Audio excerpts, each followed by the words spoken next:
सच का जहां।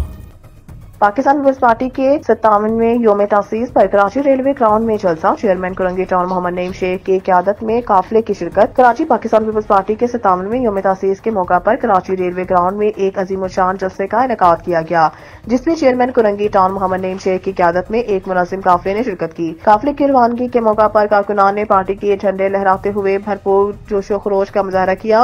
मोहम्मद नईम शेख ने जलसे में रवानगी से कबल शुरका से गुफ्तगू करते हुए कहा कि पाकिस्तान पीपल्स पार्टी का 57 साल सफर जद्दोजहद, कुर्बानी और अवामी खिदमत की रोशन मिसाल है। उन्होंने मजीद कहा कि पार्टी आज भी अपने बानियों के असूलों पर अमल पैरा है और अवाम के मसाइल के हल के लिए सरगर्म है। जलसे में पार्टी के रहनुमाओं ने खिताब करते हुए पार्टी के तारीखी खदमात और कुर्बानियों को खराज तहसीन पेश किया। मुकर्रीन जुल्फ़कार अली भुट्टो और बेनज़ीर भुट्टो की क़यादत को याद करते हुए कहा कि इनकी कुर्बानियां पाकिस्तान में जमहूरियत की बका और अवामी हकूक़ के तहफ़्फ़ुज़ के लिए संग मील की हैसियत रखती है।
हमारा जहां, सच का जहां।